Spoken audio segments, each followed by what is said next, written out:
Mhm.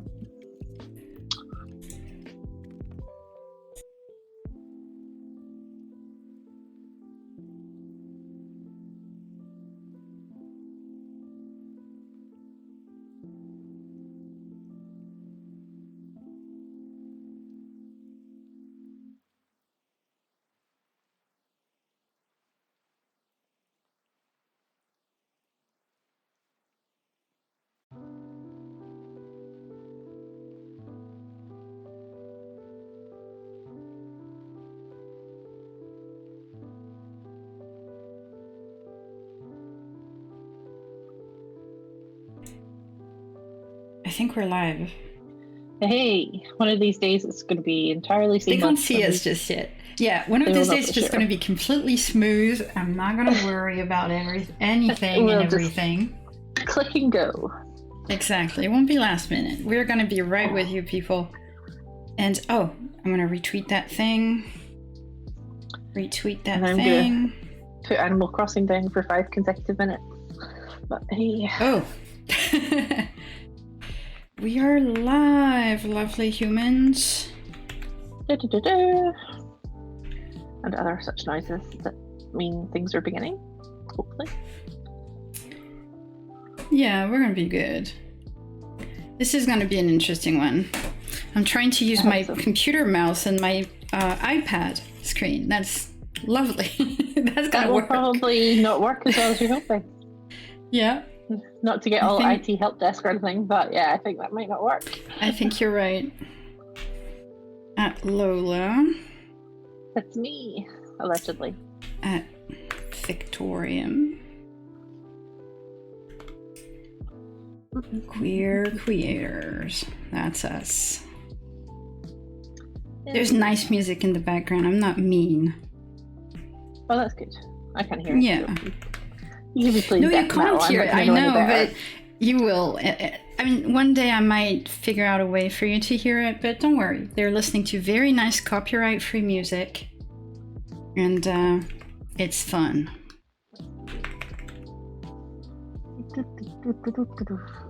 Okay. There we go. All right.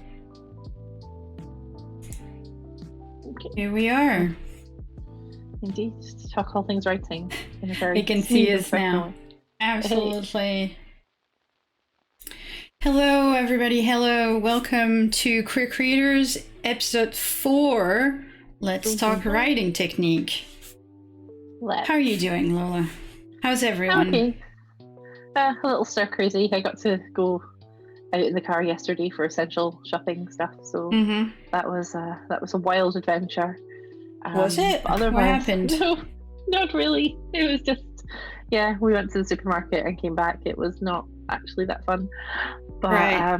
You know, these things are what you make of it. So we had a good playlist, and it's just nice to physically be, you know, out of our immediate neighborhood. So, yeah.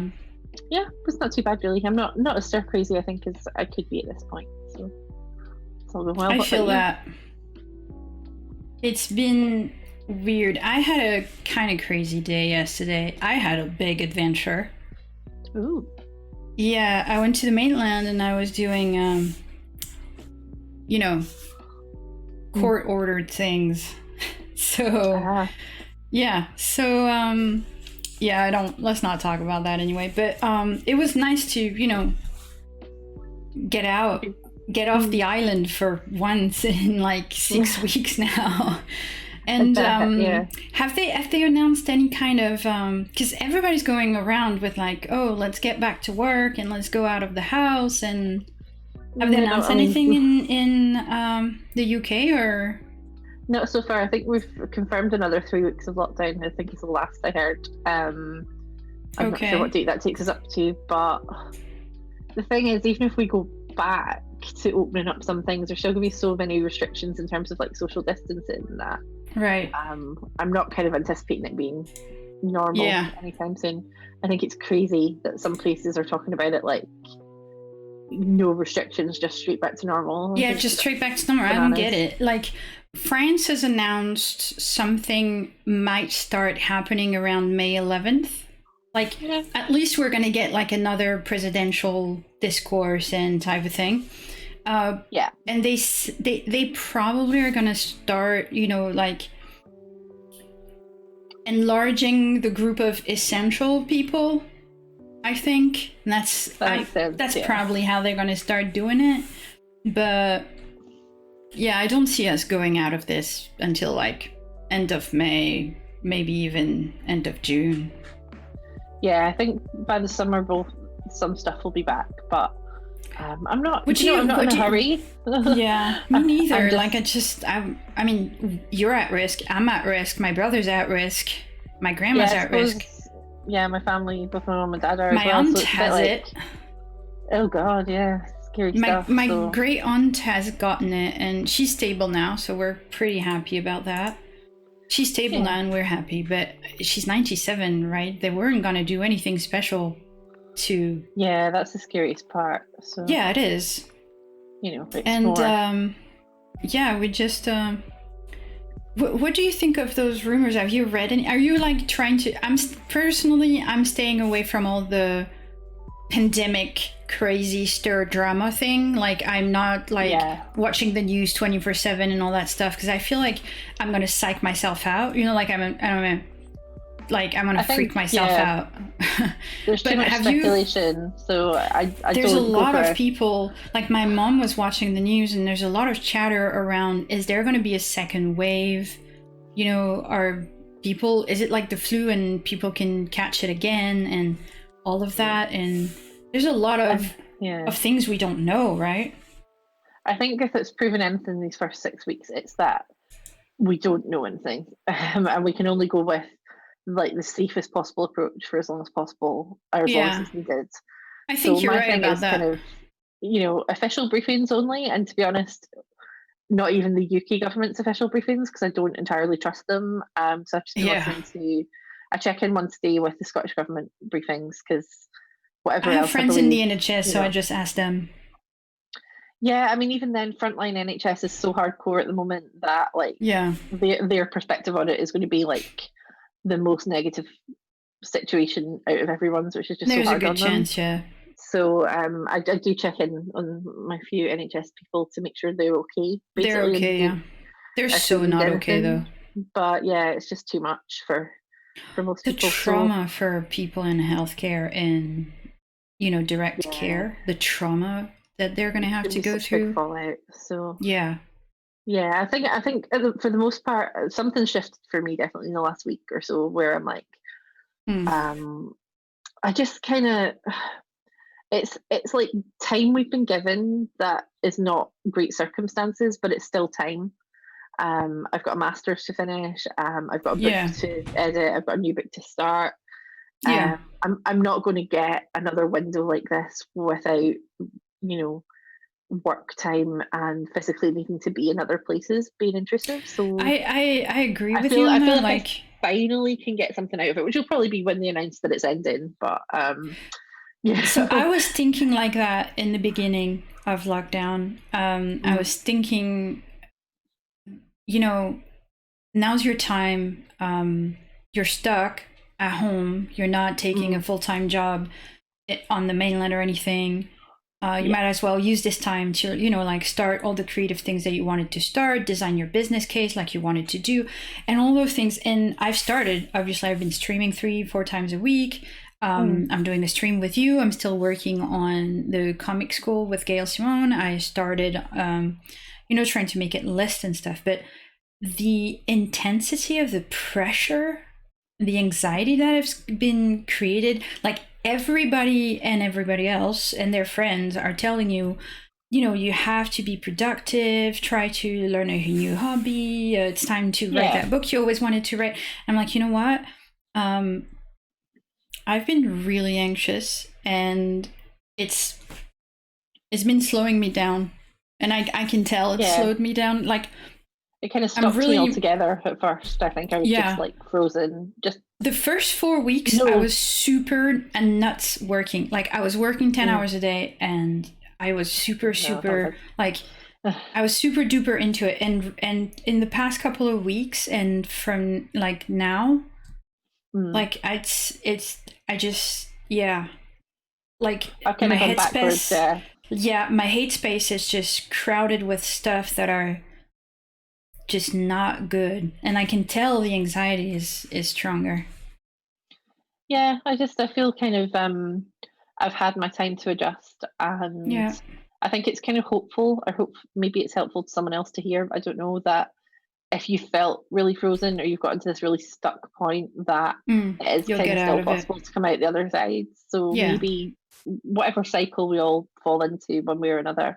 I think because I was kind of like, I knew that just before all this started, I was going into quite a busy period of deadlines and stuff. So I was kind of geared up for that a little bit. And I think even then it still like hit me. Like I just froze for a week. I just did nothing. And then I gradually was like, maybe I could play some games. Maybe I could do some reading. But that was like all I was capable of. Right. And now it's like, I haven't pushed it. I haven't been like, you must do this. But I'm trying to take it as not as a, like all this, Instagram checklist of like 5,000 things you can achieve every day. I don't Yeah, want to no, live that's that too way. much. That's so Uh, much. That's too much. It's too much. Like none of us have this. Like I've tried to be kind to myself. Like, you know what? During this quarantine thing, I'm not going to worry about weight. I'm not going to worry about yeah, like having regular hours. If my sleep is a little backward, it's a little backward. If I just want to play video game one day and not do anything else, that's what I'm going to do. Because I feel no, that's like fair. we need to take care of ourselves. And so and this time here with you is I enjoy it, and it's work obviously, and it's exhausting. I think you and I are both dead on our feet when we finish this. But but it's a good thing, and I enjoy talking shop with you, and I like the idea that we're helping people create. And this time around for this episode, because this is the second time we're trying to do this, stupidly on my part, we were talking and we were talking away doing the episode, and I realized that Lola's sound was muted. So not by me, yeah. hasten to add. No, it was me. It was all my fault. I admit it. It was all my fault. And so we're doing this again.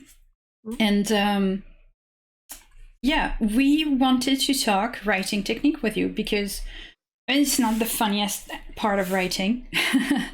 But it's definitely something that you guys need to be aware of, and it will help you. Like, here today, what we're going to the aim is to give you the knowledge that those techniques exist. You can absolutely explore them more than what we're going to do, but we're going to give you the basics. It's like, the first time you install a new software and you watch a crash course and someone gives you like the basic settings for that software to function properly, and then you're free to explore more about it. That's what we're going to give you here. We're going to give you basic settings, but it's good things to be aware of as you start your story and as you start writing, because it will help you grow, become a better writer, and definitely it will make your life a little easier in the long run. Like, we're not going to go back to like sentences and sentence structure and grammar. That we're assuming if you want to write something professionally, then you're coming with a base level of technical ability. Definitely. We're not going to patronize. And if you want it, we're also assuming that if you want to be a fan fiction writer, you want to be a good fan fiction writer, which means you're going to follow the same rules. You want people to read it as though it were published writing, and to aim for that standard. So if that yes, absolutely. Personally, it's the standard that I am for, and I know you have higher standards too. The idea here is to give you a few tips and tricks and tools that is better if you're aware of them at the beginning of writing your manuscript or your draft than when you've done all of it. It will save you work and time and effort and headaches and heartache. So, and some of them might be choices that don't feel trapped by them. Don't feel because you've started in one, right. you have to see it through. If it's not working, you can always go back and change. You can always go back and start over. But it's things that really are a choice that you make about how you present this particular story to the world. And it might not be the same for every piece of writing you do. It might change according to where you're writing for, what you're writing about, Yes. just what kind of mood you're in, or what kind of feeling that you're trying to create with it. So keep an open mind certainly on some of these things, and Yes. take them as guides that you can jump off Yes. from, but they'll give you a little bit of Rules are made to be broken in the chaos. Yeah. And in creation, if you get comfortable with a rule, that's when you want to break it. Yeah, when you know what you're doing, then you can throw it out. Exactly. So. But these are going to help you. They're going to facilitate what's really important here, your writing. They're going to facilitate you write and get into a flow and do your thing. So the first thing we want to talk to you about is something that you have to think of before you start writing, right? Mm-hmm. We want to talk to you about point of view and tense. Yeah. Right? So the first thing I suppose we should explain is what is point of view and which one is for what, right? Yeah. And how you choose your POV. So we're basically talking about whose perspective you tell this story from, and whose head you get to inhabit and how. So a point of view is the point of view from which your story is either narrated, or who you're looking into the book with, like who's looking at the story and who's the reader is watching that story through. And so there's different form of point of views, and narrators. Sometimes there are some and sometimes you don't.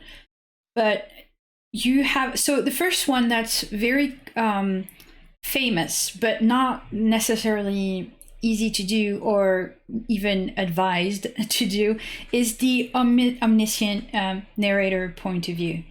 So that point of view pretty much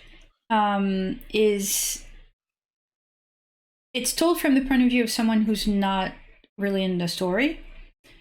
And someone who can see the entire board, if you like, and who can speak to you about what every character is thinking or feeling or doing, which, as you can imagine just from that description, is a bit of a trap sometimes for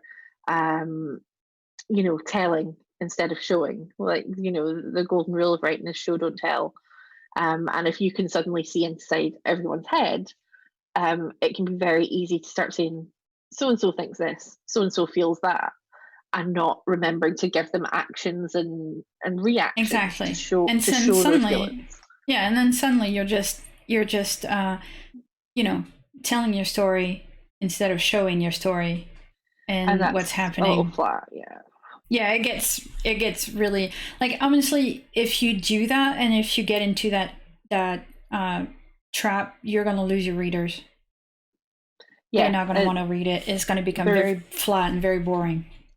They're going to feel lectured to a lot of the time. Pretty much, yes. That's why, I know our mutual preference is, and I think a lot of publishers kind of expect, but that's my limited experience, certainly, third person limited point of view. So you're talking that same remove of, you can see other things and you can see the other players in the story, but the actual perspective, the point of view, is one character, which might change depending on, for example, a lot of my books that I'll have it alternate by chapter. So that happened. Yeah, that's possible. Yeah, you can have two protagonists or two names, if you like.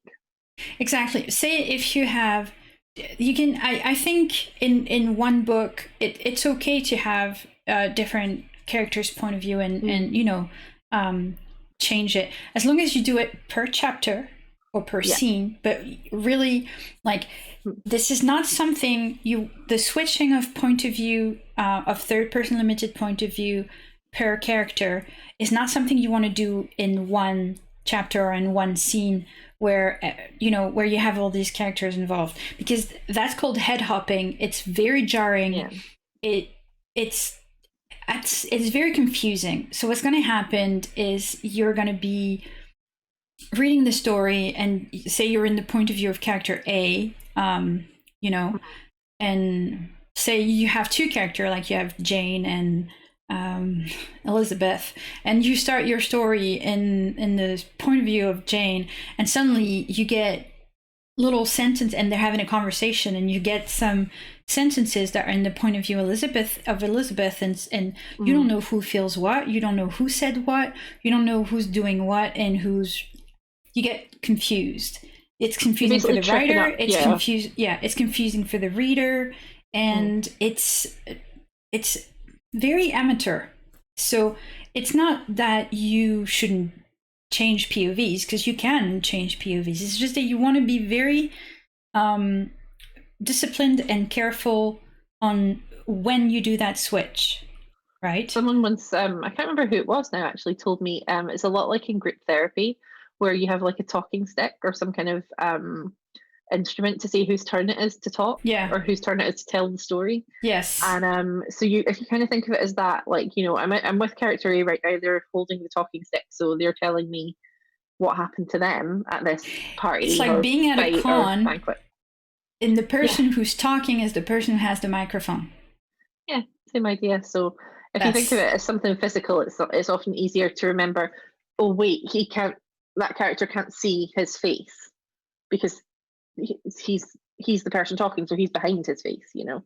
Things like that. It's just you're physically more aware of it, and so keeps it third person limited is definitely the one most people are gonna use. There is first person limited, so that's well, you don't say limited because, you know, it's only first person. It's a little bit easier to figure out who is talking, obviously, because you're talking as I, but you're the main, right? But the I would say the difficulty with that is it's hard to do well, and you want to be again, it's very easy to fall into telling and not showing, because you're the one saying I, so you can say, oh, I feel like this, I do this, I want this, it can be complicated. It's hard to do well, but it's also very involved, and it's difficult sometimes for the writer who writes in first person to distance themselves from the character, because you're writing as a character, you're not writing as you yourself. Yes, it's a difficult thing to keep that line of not putting your own biases and your own, you know, I mean, we're always a little bit in our writing, you can never fully erase yourself, but it's hard sometimes to, I know my third book I wrote in first person, which was a big departure for me, but it was purely because the character is an intensely private person, and I was like, there is no one in her life who knows her well enough to see these things other than her. So for a lot of what drove her and what made sense to her story, it had to be herself telling it. So that was really tricky because you're in there and you're writing a situation where your character gets to, and then you think, God, if it was me, I would just go home, you know, like, this is really hard, why is she doing this? And then you're like, well, this character is the kind of person that when this terrible thing happens to them, they just keep going, and they're very driven or ambitious, or they're so you have to make really hard. They're really hardcore, and they're not you. So you have to make sure that you're always doing justice to who they are and not who you are.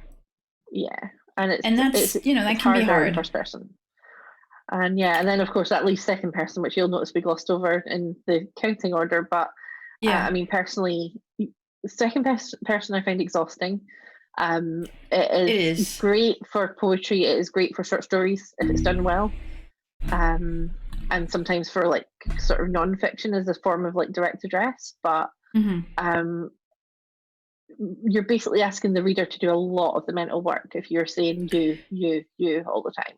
Yes, and they're having to do the heavy lifting on the imagination and on the choices that you've made. So if you want, yes, it can be done. But if you want a piece of advice, keep it for short stories or short scenes, or if it's long, make sure it's just long enough to be read in like one sitting, because every time you come in and out of second person, you have this moment where you need to grab your reader and they need to get adjusted to reading something in second person. So it's definitely something that's kind of, it's jarring, but at the same time it will pull you in strongly. But you have to do that gymnastic in your brain as the reader to get into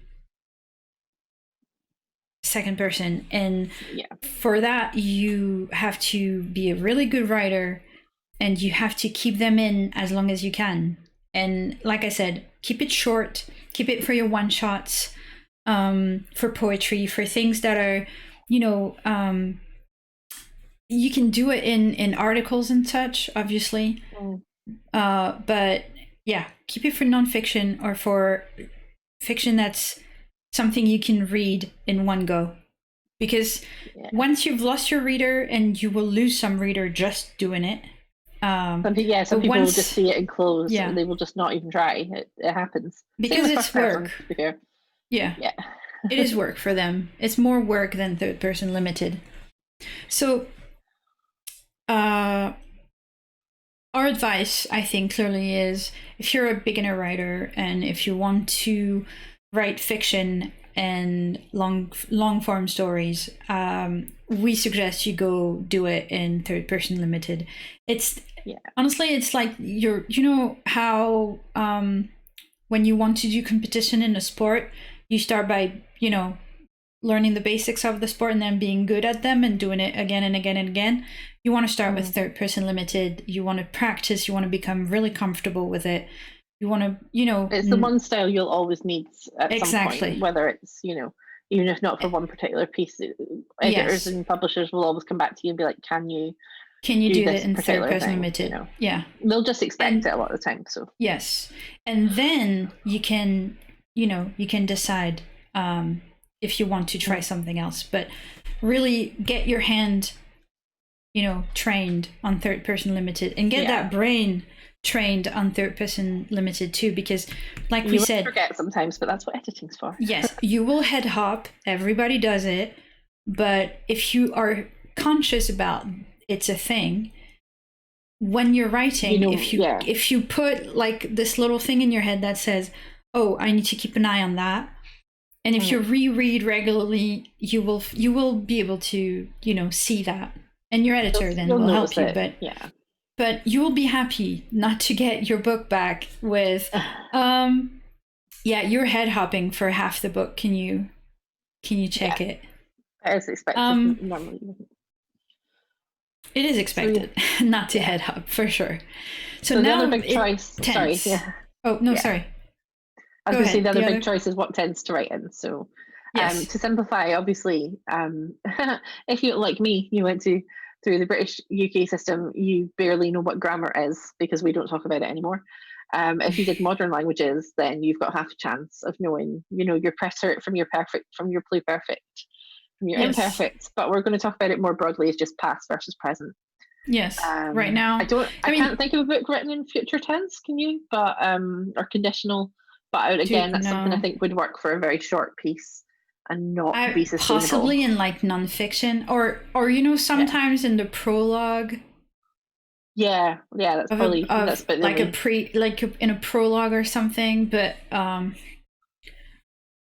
forward sometimes future, occasionally, but you know, writing is hard enough. Don't make your life impossible. Don't make it exhausting. If it's exhausting for you to write, it's gonna be indigestible for the reader. So don't force yourself to do that. So yes, we're going to talk about two tenses, and we're not interested in grammar just yet. We will give you, I'm working on making a list of a few books that are really good for new writers, on style and, you know, a little bit about grammar. There's even one that I really love. That's Marjorie gave it to me. It says it's grammar for people who hate rules. Nice. And it's really, yeah, it's actually really good. So I hate rules. That's why she gave it to me. But I'm making you a list, so you'll be able to, go a little bit more in depth and for these topics that we're going on today. But yes, tense is going to be discussed in terms of present and past. So, I mean, the good thing is for fic, you can do whatever you like because it's up to you. Yes, I'm a present tense writer. I love present tense. My first book, because it came from fic, is in present tense, but my publisher generally now only accepts in past tense. And I don't know if it's research they've done. I don't know if it's research that the whole industry has kind of come back and said, but apparently there's a preference in long form readers for past tense. And I don't know if it's because they find constant present tense quite tiring. If it all feels too immediate and it's harder to dip in and out, I don't know. It's more emotionally impactful, I think. It can be. I mean, don't get me wrong, I've read stuff in past tense that's had me sobbing on the floor, but yes. there is an immediacy to it, and there's an impact. There's a little bit of distancing that the reader can have because the events already happened. Yeah, there's a kind of security or a safety to that, and I don't know if that's particularly for lesbian readers or queer female readers, because we're so used to unhappy endings that there may be a kind of security in reading, knowing that a story is already set and that it's not going to screw us over like TV so frequently has. That could be part of it. I suppose that could be a good way to look at it. But yeah, it's sort of conventional, I guess. It's not a rule, but it is a convention, certainly, that if you're writing a long story, then you want to make it as comfortable as possible. Yeah, you want to. So traditionally, and I suppose if you want to be on the safe side, even if you want to like start writing fan fiction and then trying to get your fan fiction published, which don't get me wrong, that happens all the time. That's most of what happens, especially in minority edit, minority publishing. Yeah, sort of niche genres like ours. Yes. So again, the advice is going to be make your hand on past tense. Yeah, know how to do both. Right. And then try present tense. You can do the other way around, but like you will, the thing that's going to happen is that by trying both, you're going to see which one you like best as for yourself. I'm a present tense writer. Obviously, it's annoying. It's very annoying to me that I'm going to have to like think about maybe writing in past tense from now on a little bit more. I mean, exceptions will be made for the right story at the right time and stuff like that. There's so many people will tell you such stuff about publishing. It's just 100% absolute rules, and then you're like, here are 5 people that doesn't apply to right away. So there's always going to be wiggle room, and it might depend on the story as well. So, but sometimes you want to wiggle on things that are really plot concerned, and if you have to wiggle on grammar, on tense, well, that's one less thing that you can wiggle on about your story with your publisher. A total battle. So basically, the more, if you can be aware of these things and incorporate them without compromising what you're doing, then you're making a more sellable story out of skills that you've already got. So, don't give yourself work if you don't have to. Some stories just sound better in present tense or in past tense as well, but it happens. But genuinely, the advice here is choose one and be aware. When you're writing it, choose one and be aware, because for the same reason as head hopping for point of view is annoying, don't change tense every chapter or every half chapter or every scene that you write or every 2 sentences, because it's going to be confusing, it's going to be ugly, it's not going to sound good. The is consistency, as it is in all things. Yes. If you make a choice for whatever reason you've made it now, for example, I've got a book that is in a drawer somewhere where the story is being told in 2 directions. So one's in past tense, one's in present. And it's a very clear style swap. But again, it's split up by chapter. So it is very clear when you change why it's changed. Oh, we've gone back to the past and we're talking to a different person. Right, cool. Like the brain doesn't have to do that every time. Absolutely. It just goes, that's what happens. So yeah, it's a lot of the time it's about committing to the choice. If you're going to do it, just be consistent about it. I wrote an epic story. It's on AO3, and I wrote it with a structure that had my character was having an adventure, and it was told in third person limited, and they were traveling in a fantasy world with the diary of another character they were trying to find and save. And so every chapter has a diary entry at the top and at the bottom. So, and every chapter is built that at some point it starts with my character reading an entry at the beginning and settling down to read another entry at the end. And I changed the tense in the journal entries. I it's past tense, or sometimes present tense, but the tense changes a little bit, but the tone of the entry and the layout of the book, of the chapter, also changes. So you can, it's a little gymnastic for the reader, but it's very fluid, because in the story it's incorporated that my character just sits down and start reading something, so what's going on. It's just so you can play around with technique. You can always do that, which I did, but it's something you have to be aware and you have to plan. And if you don't think about it and you don't plan it, you're just going to end up with one big mess. So I mean, there's an element sometimes of you'll fall into the habit, and then you'll notice you're doing it, and then be like, why have I? Oh, it's because it's a different character, or oh, it's a different time in the story. And then once you've got it, that's when you have to be like, okay, every time I do this from now on, I have to do the same thing, because you just create that expectation for your readers. So it's just, the good, the structure for yourself. Be consistent. And whether you map it all out beforehand, or you notice in the process and then do a quick sketch, or whether you keep it all in your head. I'm very impressed if you can do that, to be honest. Yeah. If you can keep the structure and the rules for your structure in your head, and just every time you go back to that, be like, oh, right, yeah, tense change or point of view change. Make yourself a little checklist. Yeah, that's also possible. Sometimes I'd say, just... It's how your brain works at the end of the day, how you want to organize yourself and the story as a result. So personally, every time I sit down, I reread the previous scene that I've written. It helps me get myself back in the right groove, and then my brain says, "Oh, right, this is the tense, this is the POV, this is the and I just get right back into it like a glove." But yeah, just set yourself up. I deliberately don't do that sometimes, because if I start reading, I won't write. So it depends what stage of the story I'm at. I see what you mean.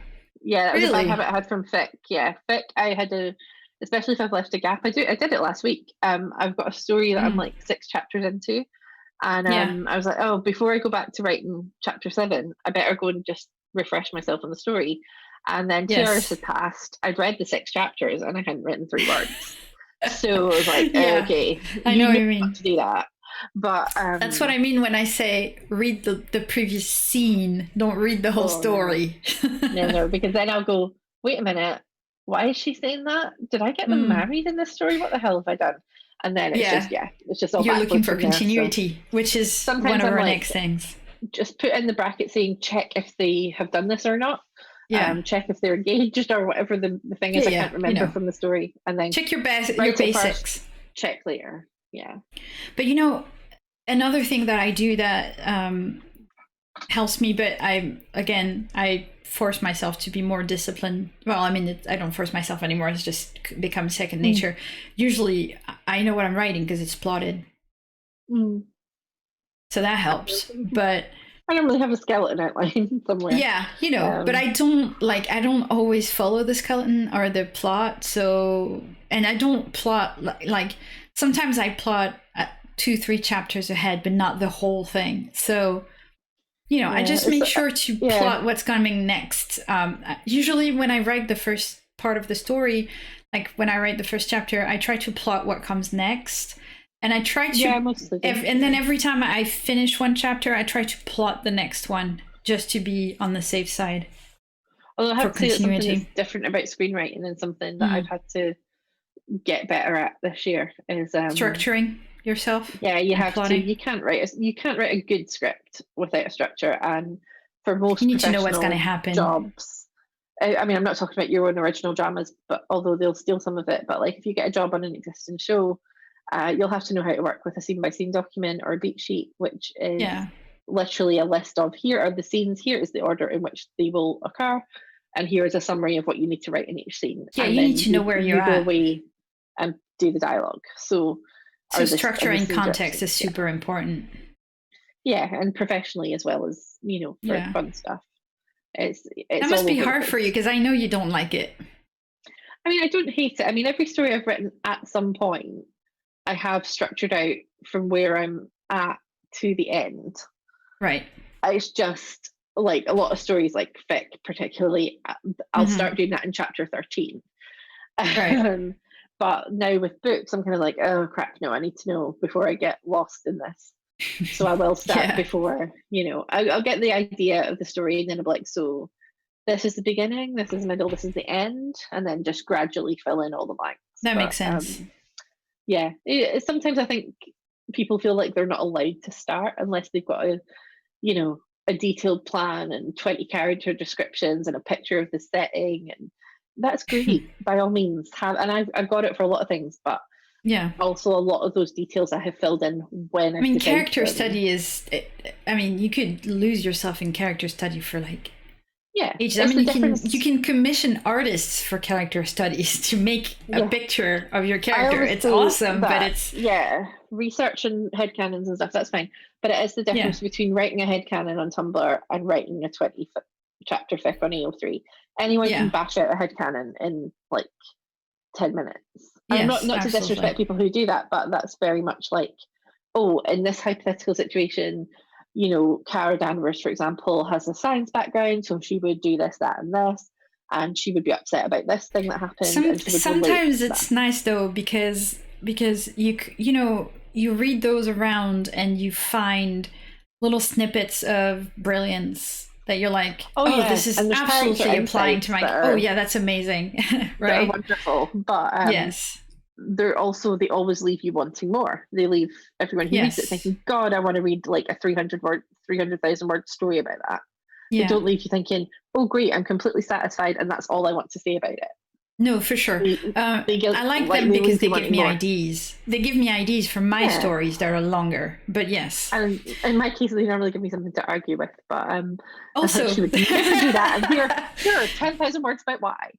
But that's the fun of sharing characters. Meta. My God, meta. I never had the energy for meta. I am always very impressed by people who have who had the passion and the the actual enjoyment of arguing and analyzing everything. And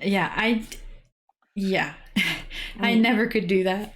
Meta was just, it's brilliant, but it's, you can get lost into it and never write your story.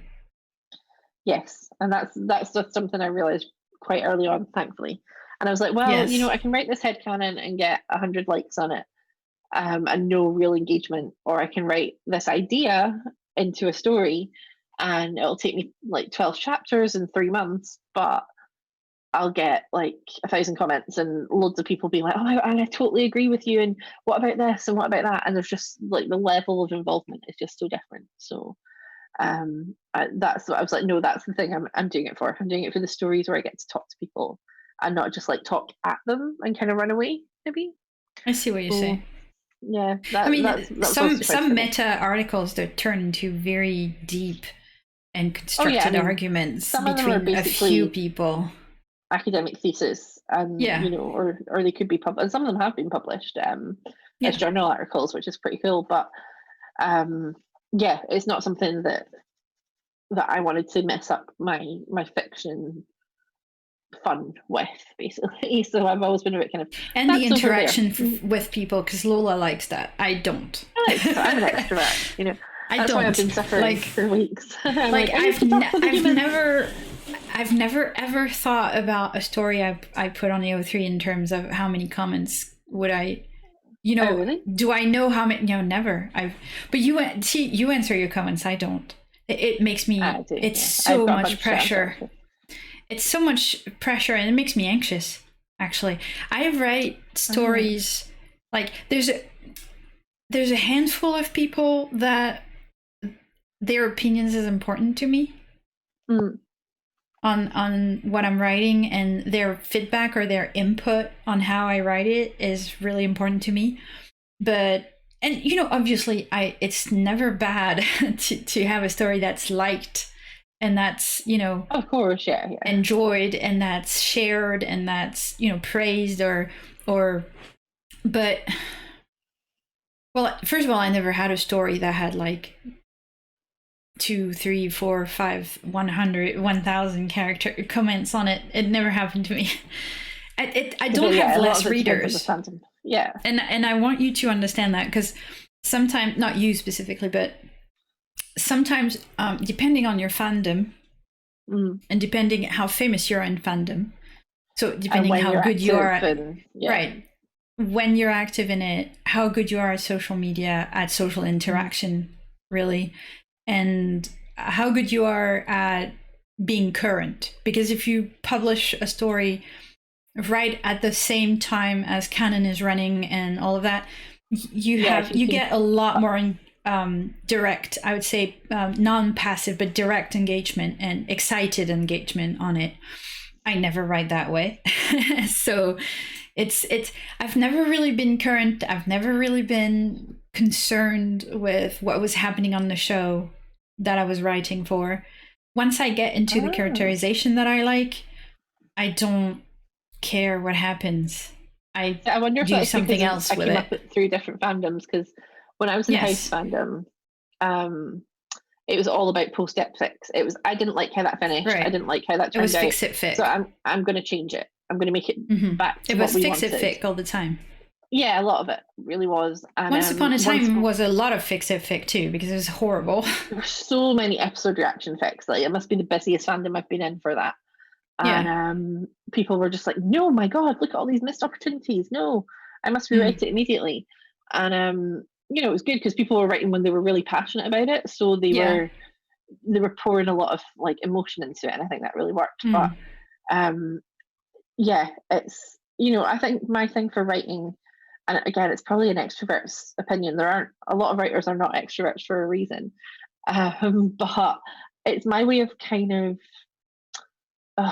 I'm kind of stealing from the West Wing here a little bit, but it's my way of contributing to the team. Like, we're a big group of people, mostly in fandom, who enjoy the same thing, and for the most part, we don't get the thing we want. We don't get the great pairing between the two women or whatever. That's changing now, which is good. But historically, that's been the case. And people come and they bring their artwork and they make gifts and they write like hilarious little crack headcanons or whatever.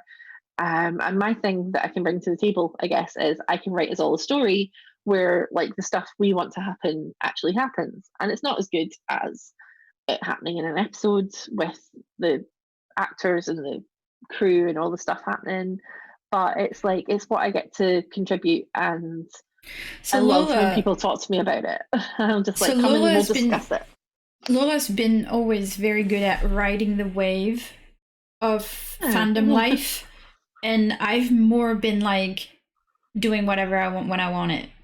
Yeah, and I don't really care about the ride. You know? I don't care about the wave, and I don't care about the ride. I'm probably like that more these days, but yeah, I was very much for Swan Queen and for Super Cat. I was very much in the thick of the fandom as it was happening. Yeah, you were. So, because I'm one of the fandom OGs for Swan Queen, but yeah, you've been there since early. Yes, and I don't have less readers. Like, I have a lot of readers. It's just that I don't have. I put it out there. It has a life of its own, and then I have very, very, very faithful readers. And in read through click rates, I'm very high with a few authors in AO3, but in terms of comments and stuff like that, it's just not there. But I always get the comments like, "Oh my god, how do you not have 2,000 comments? Yeah, this is so good. How do you not have 2,000?" And I'm like, it's because I never. The answer would be always the same. It's because I didn't publish this when it was the perfect timing for it. When everyone was looking for this alternative. Exactly. Yeah. Because I've never been very good at fandom. No, I like the social side of it. I do. So you do, and I've never really been good at it. And just, the thing is, you don't miss anything because of that, because that's not what you're looking for out of the experience. Like for me, I don't miss it. The community first, and then I get to use it to try out some writing stuff and learn how other people write and stuff. So, and I think as well, because a lot of my early writing, I didn't just do it and publish it. I did it in like live journal comments, and it was very much a discussion in that sense, because sometimes even you wouldn't be the only one writing it. So it was like, okay. And you discuss with your readers, which I very little do. I like doing it, and I think, I think they like that outlet. If there's no, particularly if you're in a ship which has no new material, like it kind of becomes a substitute for it. So it becomes about the pillars of the fandom. Yeah, and what we're all keeping alive between us, essentially. Indeed. It doesn't exist and anymore. The one last thing that Lola's good at that I was never good at was you can pump a chapter a week, no problem. Yeah, I have a quick turnaround when it suits me. So obviously sometimes I can go. Yeah, when it suits you. But I can't do. I mean, it's not that I can't do that, but usually what I do, I have a few whips that I'm trying to finish. But usually what I do is I map out the story and I write the whole story, and then I will publish it in a rhythm. But Lola can just sit down, write the chapter, post it, and do it over and over again. And that's something I cannot do. And if you can't do it, don't feel bad. It's just that at the end of the day, it's an optional thing. You do it as it works for you. Right, exactly. And if you're into, it's the same as every craft in a way. If you do the creation for the fame, you're gonna fail at both. It doesn't work. No. Nobody ever reads it because you're a BNF or whatever the reason is. They will read the only reason they'll come back to a story or keep clicking when they see your name is if they like what they're reading. At the end of the day, nobody's going to keep clicking on something that leaves them like, ugh. Exactly. So, and after that, you are absolutely free to enjoy the interaction. But if you do it for the fame, you'll fail.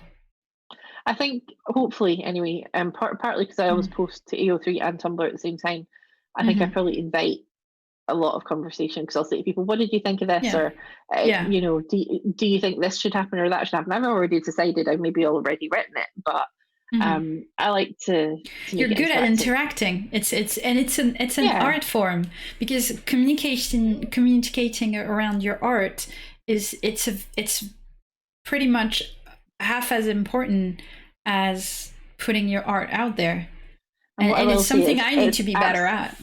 It's absolutely essential now for publishing. It's not that I learned it because of that. I just was talking to people because they're my friends, and that's what I do. But when you have it's your natural inclination, to be honest, then people are going to come and tweet you, people you've never spoken to, people you know nothing about, and they'll tweet or they'll leave a review or they'll ask a question. They'll come to your website and fill out the form, and they'll just, they'll want to know more about the book, or they'll want to tell you something about the book that is relevant to their life, and they want to share it with someone. And it's all part of the cycle of what art does. I guess it is a conversation. Even if the two people aren't around at the same time, the conversation can still happen. So but we'll have that conversation with you guys in another episode of how do you interact, how do you publish, what do you do around publishing, how do you keep things alive and all of that. We'll talk about it again. The next thing that we wanted to tell you about is how to start and transition in a chapter. Yes. Now, when we first talked about this, I think we spent probably a bit more time on it than we had to. Yeah, we're gonna make it this pretty short. A chapter is like your whole story. It needs to start with something that's going to hook your reader in that moment. It needs to have a body that has conflict and something happening. Not necessarily a conflictual thing, but something that is going to create, you know, the desire for resolve, which is your end, right? And essentially transition, it has to, that conflicty bit in the middle has to move the story forward in some way. It has to, there has to be a movement, whether it's an action the character takes or a new obstacle that appears or whatever it is, but it has to be from when the chapter started to when it ended, something has to be different. Something has to have happened. And it has to bring a form of resolve, even if the resolve is you'll have the whole resolve in the next chapter, but you need to bring up and in the middle and down and back up, and pretty much think of a chapter as a mini story. It's a mini story in your big picture story. Yeah. And each mini story takes you one step closer to the resolution at the end of your big picture story. Yeah. Right? So that's pretty much all you need to know about the structure of the chapter, pretty much, except for transition. So transition, what I call a transition, and it's something that most writers do naturally, but some people are very bad at it and they don't realize they're very bad at it. When you're in a scene, or when you have several different scenes in one chapter, or when you're starting and you're getting to the end, at the end of your chapter, you need to transition your reader to that, to the different parts of your chapter. And it's important to make sure that you do that, because you can't start a scene somewhere and then take your reader somewhere else and not transition them into that. It's part of continuity, which is this next thing that we're going to talk to you about. But I think you have to remember, for long stories and books in particular, that I mean, I cannot tell you how many times my wife and I say to each other, I'm just going to finish this chapter and then I'll go and do it. So chapters for a lot of people are a punctuation in your story. Yes. So if you end a chapter, you got to assume maybe that's the point someone goes and makes a coffee, or they go for a walk, or they fall asleep. And then the next time they pick up the book, you want to just have a reference, a small callback to what has happened in the previous, because it like gives you that consistency of You take your reader and you ease them into the next thing. Yeah. It's just you ease them. You don't want to sound like a bunch of unrelated stories stuck together. It should be so you one big story that you're always just saying, you know, after their previous battle with the whatever, or after, you know, one lead to the other. Everything is jointed, and one is joined, either joint, whatever, leads into the other, and that's transition. And they're important. They can be 2 words, it can be 1 sentence, it can be a paragraph, it can be a whole chapter. But you need to transition. And good transitions are really interesting, because they will bring back up the interest. Is the thing. Yeah. They'll feel seamless, and it will bring back up the curiosity and the interest of your reader. Yeah.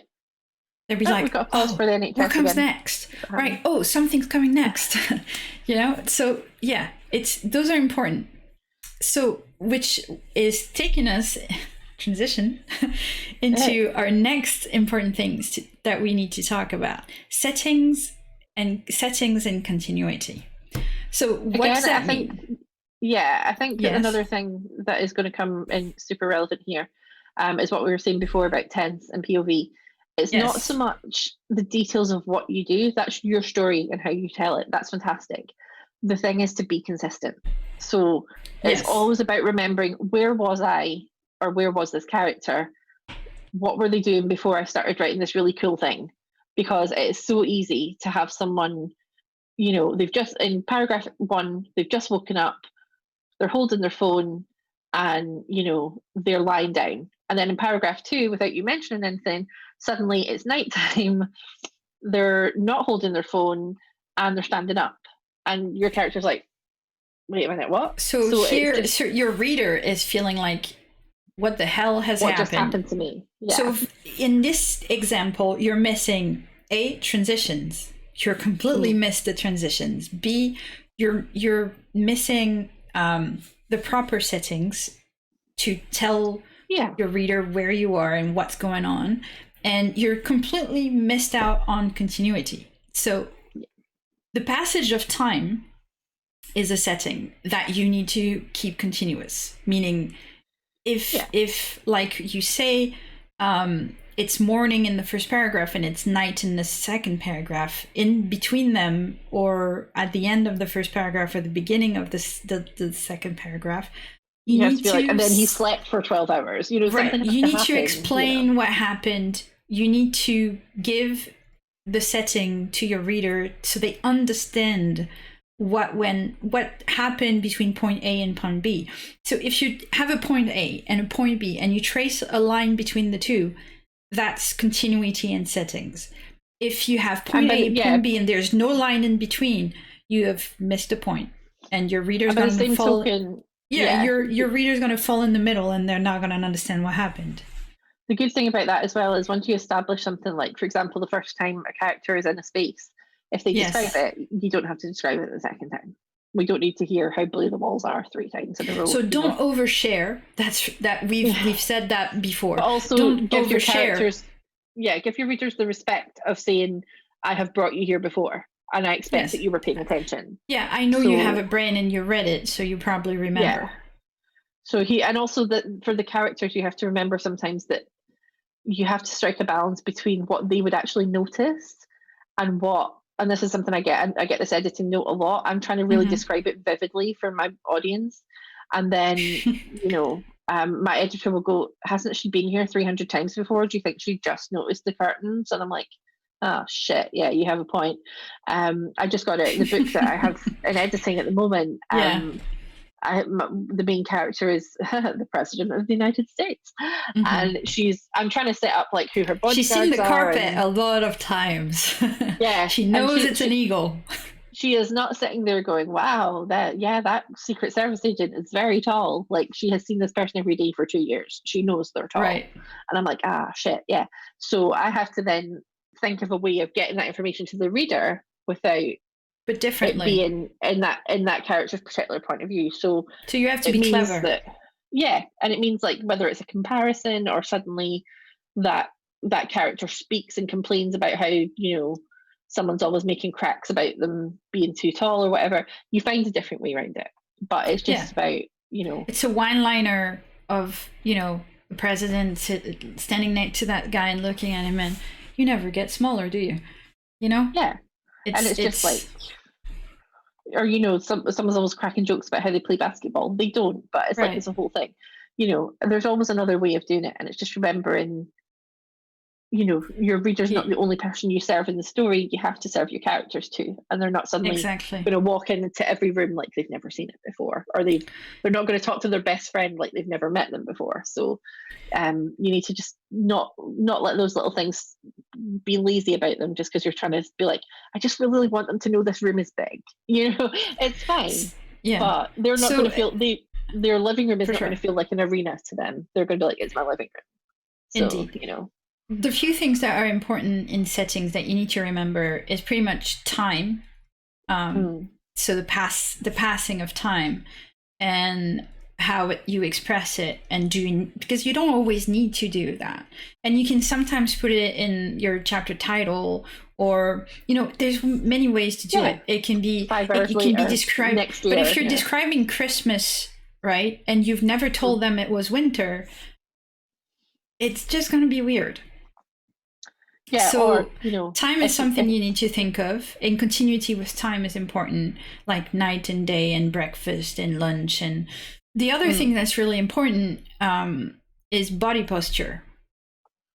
So body posture is like, if you're writing, and especially when you're writing intimacy, or romance and things, if you have people touching each other, kissing each other, having sex with each other, you might want to be careful with positioning and bodies and limbs. And if you're if you're, say, let's just make sure holding your nobody suddenly has coffee, 3 hands, right, That's right, what it comes down to. Or that, they were, somebody was holding someone from the back, and then suddenly they're kissing each other, like in a ways that you could only kiss someone if you were in front of them. So or grabbing things they wouldn't otherwise be able to reach. Yeah, that's exactly. Kind of so, and yes, and the props. So the next thing that you need to be really careful of is your props. Obviously, if you have, like Lola was saying, if you're in bed holding your phone and say, you're naked, and the next second, you're, in the bathroom holding coffee and you're dressed. Yeah, they're going to wonder what. And you're taking your clothes off to go in the shower. Something's missing here, Wait, so be smart with your props. Like if you're in the car, don't be putting on makeup and driving at the same time. Yeah. You know what I mean? Like it's be careful with your props. Put her makeup on in the passenger seat. Then I'm like, you can do that. Yes. But, not while you're driving. Not if you're driving. So if you introduce a prop, make sure to kind of remember where it's at. Like, and a good rule of thumb for that is don't introduce it if you don't need it, because the amount of times I've had to go back and go, oh, for fuck's sake, where's the gun? You put it down. Where did I put it? When did I put it at? And I'm like, I haven't seen this cup of coffee for 3 scenes, but I know it's there. Where did I put it? Well, it's probably cold now. Right? A character wants to throw a drink in someone's face, and you think, "Oh God, no! They haven't had a drink." I forgot the drink that was in the kitchen, and we are back in the living room, and the drink stayed on the kitchen counter. Oops! If you don't need it, don't add it in. It's just detail. Because it's going to give you more work to do. Yeah, right? And it's just another line you have to write, and then they put that down, and then they threw that away, or then they gave it to someone else, and it's like, does that slow you down when you're trying to write an immediate scene? There's a lot of reasons to just not clutter up. So if you're the kind of person who's always weirded out by silence and don't know what to do with their hands if you're not holding something, don't do that to your characters. Don't do that to your characters because it's okay. They can be okay, and the reader will kind of not pay attention to the fact that they have nothing in their hands and they don't know where their hands are. However, if you introduce they're holding something or they're doing something with their hands, if you don't deal with the some things that they're doing, then that will introduce what the hell in your reader's mind. So props, don't use them if you don't need them, and if you do need them, pay attention to them and resolve them. Just think of it as like working in the theatre, where if you wander off with a prop and you do not bring it back, a very scary person called the prop master will chase you down, and they will hunt you like their life depends on it. And you will bring back the hat or the mug or the torch or whatever it is that you should not have taken. So that's my personal experience of working backstage. I think that's a very good advice. If you take a prop, you better have a damn good reason, and you certainly better bring it back. So just like all your characters, live by those rules, and you'll be fine. Your editor will be your prop master, and they will hunt you, and they will hurt you, and you will cry. You're very upset about it. Yes. So think about, be very mindful of your props. So settings and continuity, and that's called continuity.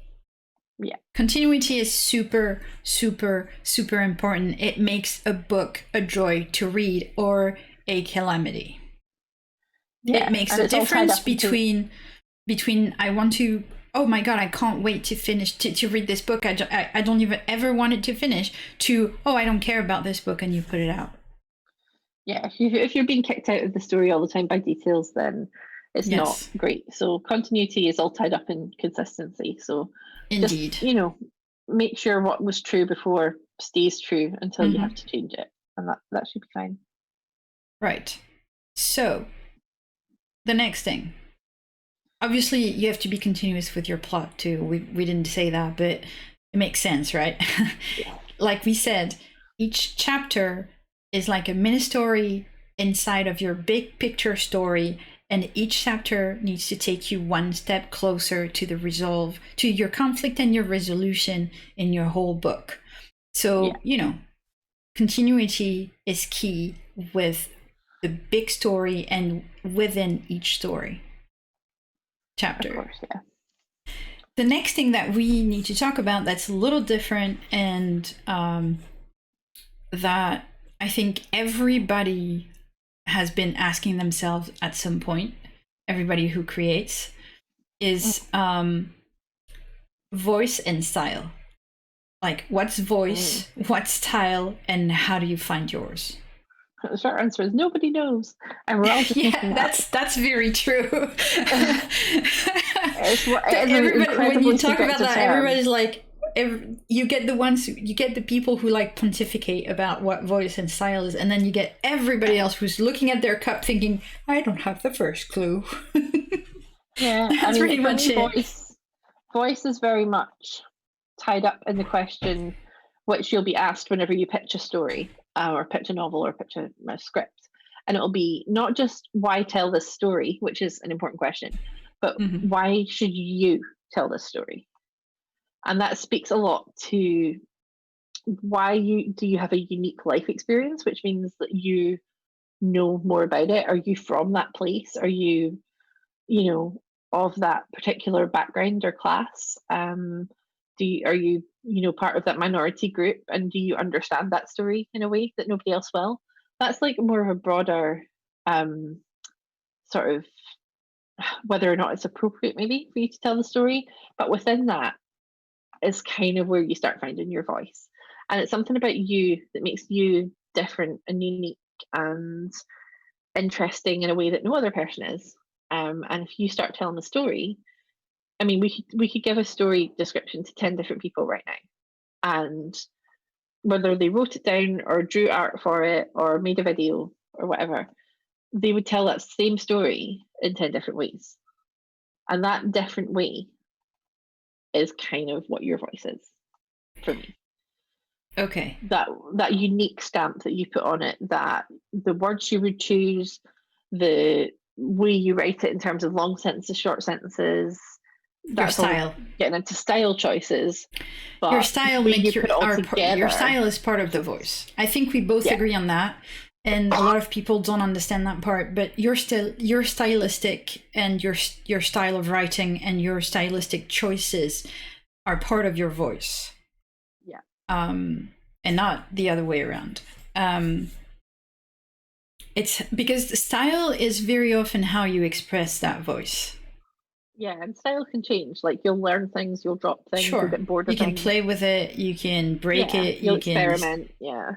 You can do a lot of things with style. You can take your time to figure out what you're good at, what you like, what you enjoy, what's fun, what's exciting for and you. And what does what you want it to do. I think that's the biggest thing for me with style. Like, I've seen so many fancy techniques that I'm like, wow, that's incredibly clever, but it doesn't emotionally make me, it's not for me. As soon as I've read it. Yeah. It's like, style is all the recipes and cool new stuff that you might want to try, or or tried and tested things that you've been using for a long time, they work. But the voice, I think, is what is it about you using that style or using that medium? The voice is what you want to say. Yeah. And who you are. And personally for me, voice is how you put your message and the things that you want to give and express, and how, and like, it's that sound, the specific sound of the message you want to give inside of your story. Voice is the thing that nobody else can say the way you can. And it's not... I agree with that. And it doesn't really matter if that topic, you know it or you don't know it. It's okay to write about things that you've not experienced. It's just more work to do it well. Yeah. But it shouldn't stop you. Yeah. Right. Except don't appropriate stories that are not yours and messages that are not yours to give. But I think that's true for life in general. Yeah. Don't appropriate culture that's not yours, and don't don't try to deliver a message that's not for you to deliver and a story that's not for you to tell. But once you've found the story you want to tell, then ask yourself why, and ask yourself what you're trying to do with it. And I think finding your voice, it comes in time and practice, obviously.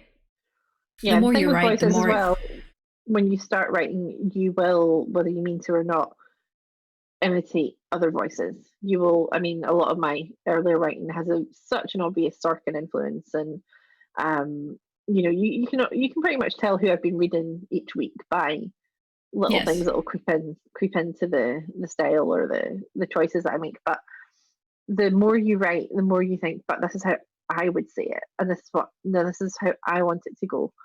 And you'll develop your own patterns. Yeah, and you'll find ways that you would, you know, some people would say, you know, pavement, and other people would say sidewalk, and that can be a regional thing, but it also can be a personal choice, you know. Yes. It's knowing that there'll be certain devices like repeating a word 3 times, or little quirks like always starting on a short sentence or finishing on 2 words, or doing one word sentences like I do. Yeah, it's a style choice. That's style. That's style, but it has a purpose. And that's the part that's important, is that your style is your tool. Yeah. And if you use different little thing and stylistic and things like that, it's your tools that you have to express your voice. And those can be very deliberate choices, just like POV, just like tense, just like, you know, how you're going to start, how you're going to end, how you're going to transition, your conflict, your plot. Those are conscious choices. And you can, the good thing about your voice is that it's going to come out of you. Yeah. Whether you're Even aware if you just of it sit or down not. And start writing, it doesn't have exactly. to be on purpose. It's going to come out of you. And the more you write, the more you'll see it. But it's when you start reading your things and re-editing and you know, editing and rereading yourself, then you'll start seeing how you do it and what are the things that you always go for, or things that make you comfortable, things that make you, you know, for me,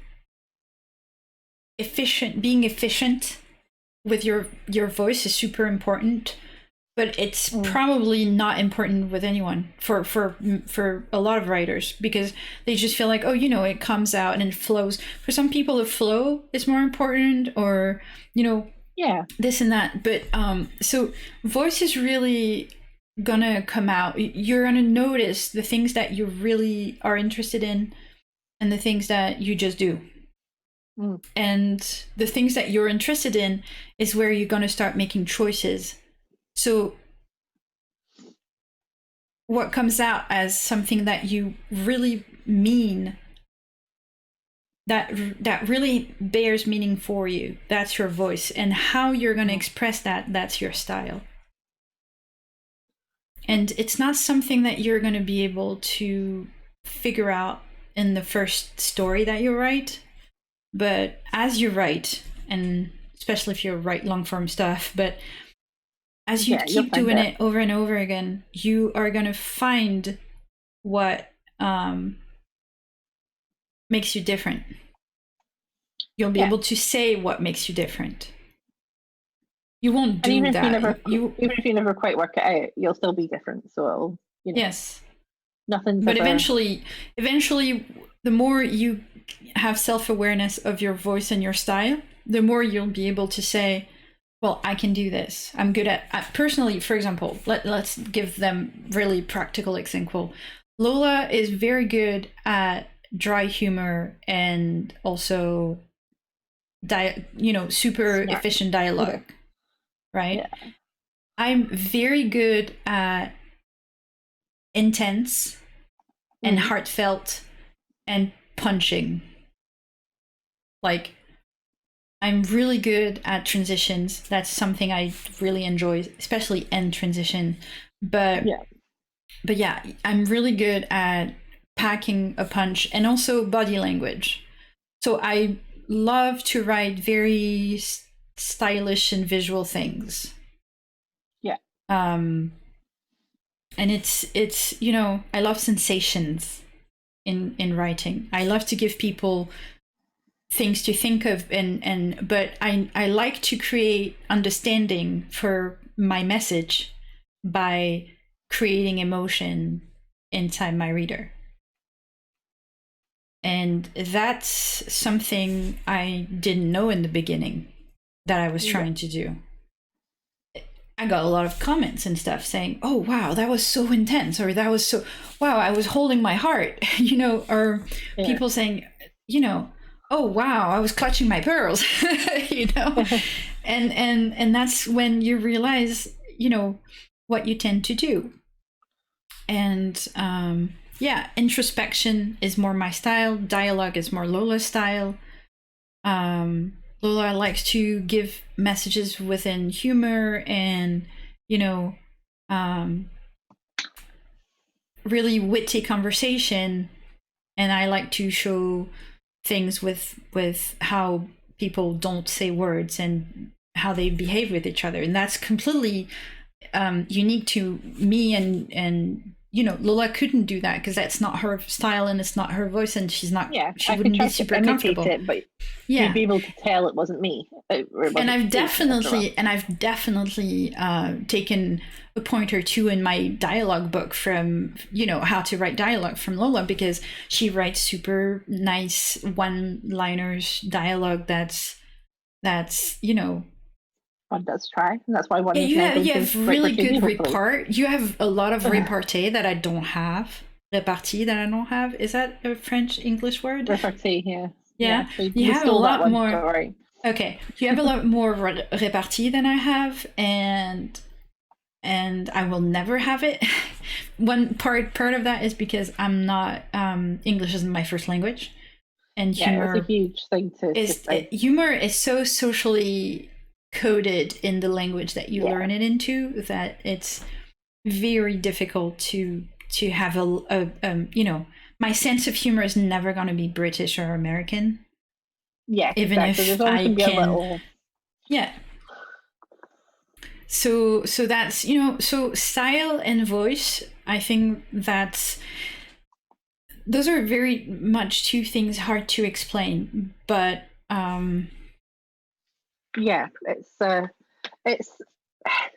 it's partly why you're doing it in the first place. Like, you want to tell a story, and in the same way as it wouldn't be the same if someone else heard it from you and then told it to their friends. Everyone's got that way of telling, and that thing that some people like it, some people like it less, but it's like the special ingredients. It's like the special ingredients that you put in your curry, or you put in your cookies, or when you make pie. Like look at shows like Bake Off. They all get given the same ingredients and instructions and the same list of what to do, and they all come up with a very different dessert. Different ways. Right. It's basic idea. Said exactly it. But the good thing is, don't be intimidated by that. You don't have to know what your voice and what your style is after your first chapter or your first 5,000 words. It's not. Don't put that pressure on yourself. It's fine to take a while. If you have decided there's a story you want to tell because there's something happened to you, or something happened to someone or something really got got your attention, and you really want to write about it, or there's an injustice in the world that you want to right the wrong, and that's okay. You're fine. If you find a message, then stay on message. Put it in your story, and the way you write it and the way eventually it starts coming out of you, that will be your voice, that will be your style, and it's okay if you don't know what it is in the beginning. Sometimes you won't be able to see it until after the fact, so then you'll be like, it's going to take you a couple of stories. A good couple of stories. I've written entire things where I've been like, I don't know what I want to say, and then at the end of it I'll be like, oh, okay, this was kind of me having a rant what about I wanted to do. Whatever, But, and then you read the whole thing and you're like, oh, well, that's what I was trying to do. Now it becomes clear. It's okay if it becomes clear after also. And I've done fic challenges as well, where it's like 6 writers get the same prompts, and prompts might be like, Cara flies Cara arrives at Kat's house at 1 a.m, and you know, that was 6 different things. You got you know, light-hearted, funny, she's just here for a booty call, and then you got oh my god, something terrible's happened, angst, angst, angst. Exactly. And you know, it's that idea of, you know, but even then, like, you know, there were maybe 2 angst, 2 fluff, and 2 smutsy out of those 6 entries, and you know, even the ones that did the same topic sounded completely different when you read them. So yeah, it's very much about how you tell your story, and what you think is important, and what you want to highlight, and how you highlight that to your audience. It's okay if you're not aware of what you want to say at the beginning, because it will come out of you anyway. Yeah, just tell the story, and you're going to make the creative choices. You're going to make the creative choices. It's just that in the beginning, because you don't have the experience, you're not going to be aware of the creative choices that you're making. Yeah. That's why we gave you those techniques today, because some of these are creative choices that it will help you if you're aware of them beforehand. But voice and style, it's really something that will come after. For most people, like I said, you need to write a few stories. It's going to come out of you anyway. And when it does, after a while, you'll see the patterns, and you'll realize how you like to do things. And then you can build on that and create your own singularity. Of course, yeah, I know that makes sense. Right. So I think we've kind of given you all the tips and tricks for this one. Yeah, because those are important. To wrap up. Yes, yeah, those are important, and they're good questions to ask yourselves. Yeah, there's a lot of the things that if you're like, why is this story not working? Why am I not getting any further? Looking at some of those will sometimes solve the problem. And, a lot of times, you know, a lot of times you mess up your continuity, or you're not writing your story with the right hooks and the right conflicts and the right resolution, or you know, you're gonna realize, oh, this scene should come before this scene because this resolved the previous problem and not backwards, right? Yeah. And a lot of that will come around, and sometimes you're like, why is this story not working? And you'll realize that you've had too many props, or your body's all backwards, or time passed and you were like, oh, I forgot to say to people that it was another time. So really, those are good things. And your point of view, your tense, you know, how to transition and how to write a mini simple, how your chapter is a small story within the big story, but it works the same. It has to have the same structure and efficiency. Your settings, your continuity, and then, you know, once you have all of that pretty much on your checklist, right? Yeah. Of what POV you're telling the story in and all of that, just try to keep at it. Try to keep consistent, because that's super important. And your style and your voice will come out of that. And once you have a little bit of control over those previous things and that structure, and you respect them all the time, and you don't have to go back and say, oh shit, I forgot to write in past tense. And once you've got a little handle on that, then you can design your style to express your voice. And you'll be more aware. You'll have more headspace, more room to have that awareness about what you're trying to say and the message that you want to give and how you want to do that. So, yeah, I think we gave you a lot of explanation to think of. We gave you a lot to think about. Actually keep you busy, hopefully. Absolutely. Make yourself a checklist. Honestly, if you're like, I never thought of that. Make yourself a little list, right? Of things that you want to have an idea of before you start really going into a story. Don't stop yourself from writing your first chapter or your first scene and write your heart out for 10,000 words or 5, let's say. It doesn't matter. Those 5s are going to be the beginning. You can always switch that around. But once you've written that and you have like a good starting point in a story, then that's when you do that checklist. Okay, what point of view am I going for? What tense am I going for? Essentially, when you run out of steam and you think, oh crap, I can't take it any further, then go back to that point and be like, okay, what have I got, and how do I get how can I make this into a sustainable story? And pretty much it normally gets you over most of the roadblocks that happen early on, because we all get that great momentum and then suddenly nothing. And then you're like, oh, what am I supposed to do? And if you do your checklist and you get your basics in place, it will give you context and structure for you to get going. And if you ask yourself, oh, where was I going with this? And then suddenly you have you know how to plot the whole thing, and you know how it ends. And when you're on our hands, you're pretty good. But so follow us on Twitter. All the links are in the description. For first of all, if you have any questions, any comments, you can write it here. You can find us on Twitter, and also for knowing what we're going to talk about next week, because because we don't know we're going to decide. Twitter will know before YouTube does. And buy Lola's new book. It's really nice. I've read it and I've loved it, and I need to write a review for it on Goodreads. But she sent it to me for my birthday, and I felt very special. It was really nice. It was such a sweet story. And it started. It's I don't know if it's a trope or just a baseline that I like, that character kind of relationship, how they start, and it just it was really nice. From good old enemies to lovers. Oh, exactly. That's my favorite type. That's really my favorite type. I mean, if I had to have a type, that's, oh, I hate you, but you're so amazing. Why am I in love with you?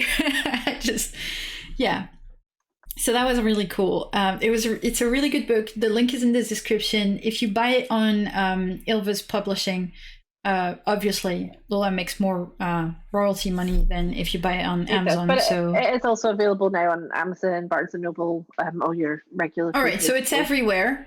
But wide release now. It's had it 2 weeks from just Ilva, so it's out there in the world. And if you're looking for something nice and epic and long to read, don't forget our fan fiction links are there as well. Absolutely. We have a lot of free to read. Sorry, boys.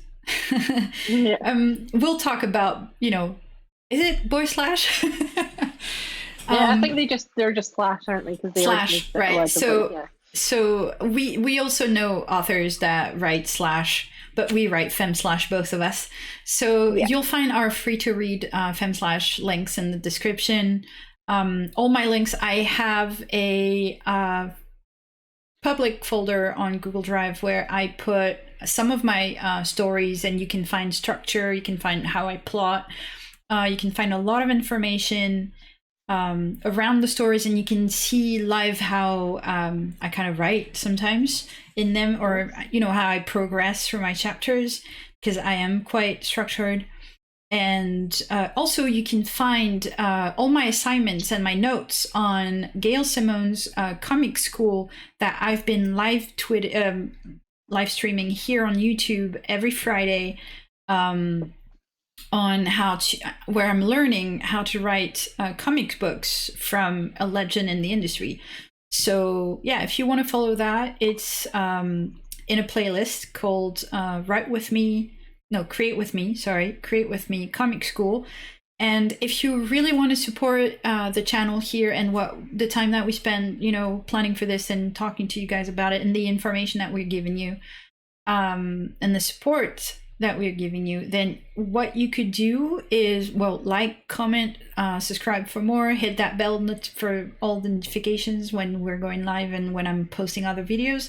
But you could go in the playlist, which the link will be in the description. Eventually I need to put it in the playlist, and just watch the previous episodes. That would help us a lot, and it will help you too. So other than that, do you want to say something? I think. Yeah, we're going to say goodbye for sure. Also, my AirPods are about to die on me because I need to get new ones. There you go. So, and my sound is about to dramatically change. So I think I will go before I confuse everyone with sounding like I'm in an echoey space. But stay home. Yes, it's been fun, stay safe.